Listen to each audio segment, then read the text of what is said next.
Bueno, estimados estudiantes, acordémonos que las guías que estamos trabajando tienen que ver con la unidad de acústica. En la acústica pues vamos a estudiar cuatro fuentes sonoras, que son las cuerdas sonoras, los tubos sonoros, las varillas sonoras y las placas sonoras. Para cada una de ellas pues dedicaremos al menos uno o dos videos, una o dos clases. Hoy iniciamos con las cuerdas sonoras. La primera pregunta sería, ¿qué es una cuerda sonora? Entonces simplemente una cuerda sonora es cualquier cuerda, de cualquier material. Desde que usted lo pueda convertir en cuerda, eso es una cuerda sonora. Acordémonos, normalmente nosotros vemos cuerdas en las guitarras que son metálicas, que son de plástico. Lo que se necesita para que sea una cuerda sonora es que esté tensionada, tensionada. Al estar tensionada usted la hace vibrar e inmediatamente esas vibraciones se transmiten al aire en forma de sonidos. Pues principalmente lo que les dije, hay cuerdas metálicas, hay cuerdas de plástico, de nylon que llamamos, y las mejores cuerdas que se utilizan en los mejores instrumentos musicales del mundo, obvio, instrumentos de cuerda, son cuerdas hechas con tripa de animal y especialmente las mejores que son hechas con tripa de gato, que se utilizan en los mejores violines del mundo, que son los Stradivarius. Entonces, al generar a una cuerda sonora, generar un sonido, hay algo que es el equivalente a las notas sonoras, pero en física los vamos a llamar los armónicos.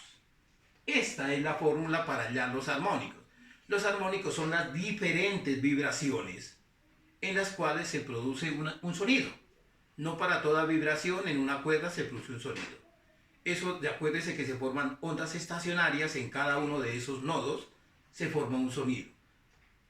A esto se le llama la fórmula para hallar armónicos. Entonces hablamos del primero, del 200, del 500, del 8000, armónico. Esta n minúscula representa el número del armónico. Esta v es velocidad del sonido en el aire. Si a usted no le dan la temperatura, usted va a trabajar como 340 metros por segundo. Y esta L es la longitud. Entonces, F sub n, donde esta n minúscula de acá nos dice cuál es el armónico. Ese número lo tiene que escribir acá los 340 metros por segundo, y la longitud, acuérdese, debe darla también en metros. Si a usted le dan la longitud de la cuerda en centímetros, divida por 100 y convierta a metros. Y esta fórmula que fue ideada por Taylor también nos sirve. Entonces, igual, número de armónico, velocidad del sonido, longitud de la cuerda, y en la raíz cuadrada estará la tensión, y esta mu representa la masa por unidad de longitud. Acuérdese que la tensión puede venir en newton o en dinas, que el newton es kilogramo por metro sobre segundo al cuadrado y la dina es gramo por centímetro sobre segundo al cuadrado. Y la masa por unidad de longitud será kilogramo por metro o gramo por centímetro. Depende del sistema en el cual usted esté trabajando. N, número de armónico, velocidad del sonido y longitud. Ahora, para el estudio de las cuerdas sonoras existen 4 leyes. La primera ley nos dice, la frecuencia de vibración de una cuerda es inversamente proporcional a su longitud. A mayor longitud, menos frecuencia. Eso lo puede usted verificar en una guitarra. Si usted disminuye la longitud, la frecuencia va a ser mayor. Inversamente proporcional. La segunda ley nos dice que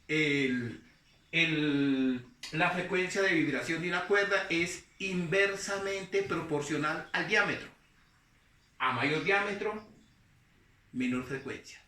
Usted lo verifica en las cuerdas de una guitarra. Si coge la primera y la sexta cuerda, pues si usted hace vibrar la cuerda más delgada, produce una frecuencia mayor que la cuerda más gruesa. Primera y sexta cuerda. La tercera ley, ¿qué nos dice? La frecuencia de vibración de una cuerda es directamente proporcional a la raíz cuadrada de la tensión.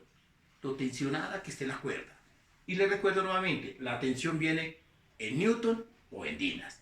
Y usted debe trabajar en un solo sistema. Y la cuarta ley, ¿qué nos dice? La frecuencia de vibración de una cuerda es inversamente proporcional a la masa por unidad de longitud. Entonces, acá en la tercera y la cuarta ley aparece la fórmula de Taylor, donde aparece tensión y masa por unidad de longitud. Esas son las 4 leyes Y estas son las expresiones matemáticas que nos están representando esas leyes. Entonces, por favor, copiemos esas fórmulas. ¿Por qué? Porque vamos a pasar a hacer los despejes que nosotros normalmente hacemos en el salón. Donde a usted le pueden preguntar frecuencia 1, frecuencia 2, longitud 1. Y usted obligatoriamente debe despejar. Entonces, miremoslas. Copiémoslas, por favor. Si es necesario, detenga el video y usted las va copiando. Terminemos. Primero trabajemos para la parte correspondiente a los armónicos.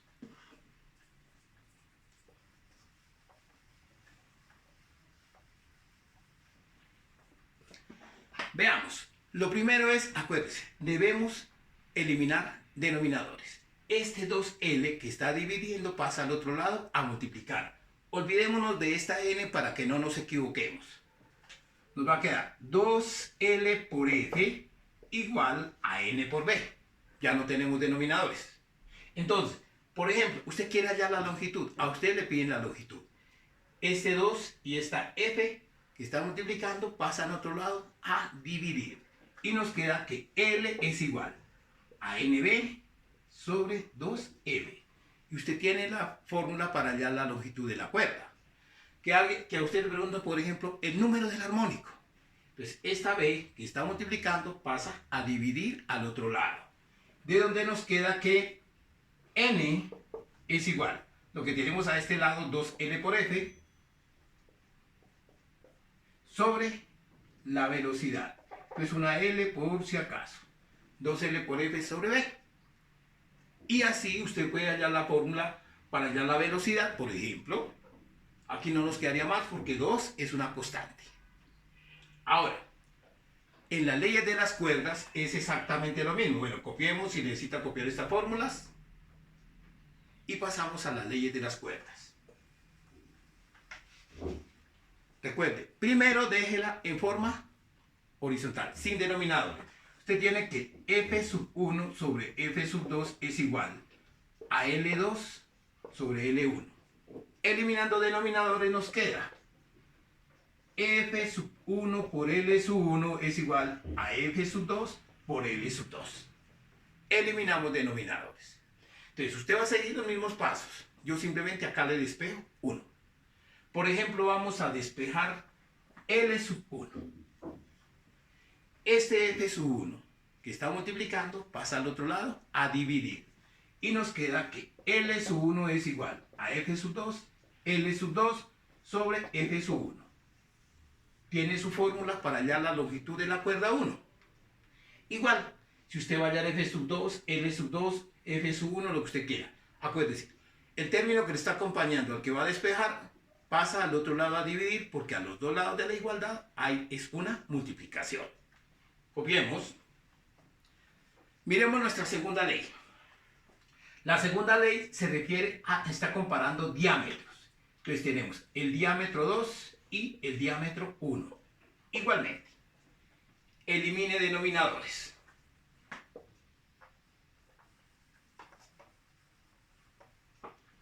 ¿Qué nos queda? F sub 1 por el diámetro 1 igual a F sub 2 por el diámetro 2. Eliminamos denominadores. Entonces, por ejemplo, usted le piden que halle la frecuencia 1. Este diámetro 1 que está multiplicando pasa al otro lado a dividir. Y le queda que la frecuencia 1 es igual a la frecuencia 2 por el diámetro 2 sobre el diámetro 1. Igualmente, veamos, por ejemplo, usted le va a despejar diámetro 2. Entonces, ¿qué le queda? Que el diámetro 2 es este que tiene acá. Este F sub 2 pasa al otro lado a dividir.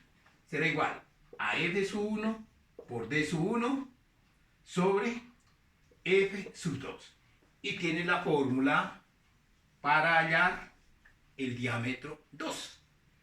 Veamos una de las fórmulas donde aparece raíz cuadrada, que es donde a veces se nos dificulta. Tenemos, por ejemplo, ¿qué nos dice la tercera ley? Nos dice que la frecuencia es directamente proporcional a la raíz cuadrada de la tensión. Tenemos raíz de T1 sobre raíz de T2. Acordémonos, siempre que aparecen raíces cuadradas y usted necesita despejar términos, usted eleve al cuadrado todo para eliminar las raíces. Entonces nos queda f sub 1 al cuadrado sobre f sub 2 al cuadrado igual a t1 sobre t2. Al elevar al cuadrado desaparece la raíz. E igual, quite denominadores. ¿Qué nos va a quedar? Esta f me quedó mal. Borremos. Entonces nos queda f sub 1 al cuadrado por t sub 2 igual a f sub 2 al cuadrado por t sub 1. Y ahí usted va a despejar la que quiera. Supongamos, esto es t sub 2. Vamos a despejar t sub 2. Entonces, este f sub 1 al cuadrado pasa al otro lado a dividir. Y nos queda que t sub 2 es igual a f sub 2 al cuadrado por t sub 1 sobre f sub 1 al cuadrado. E igualmente usted va a hacer los despejes correspondientes. Acuérdese, si usted por ejemplo va a despejar f1 o f2 como están al cuadrado, una vez que usted lo despeje, elimine ese cuadrado y al otro lado debe sacar la raíz cuadrada. Eso lo veremos en 2 o 3 ejemplitos que vamos a solucionar en el próximo video. Espero que hayan entendido y cuando tengamos actividad de videollamada, de videoconferencia, espero que lo tengan ustedes en las preguntas. Hasta el próximo video.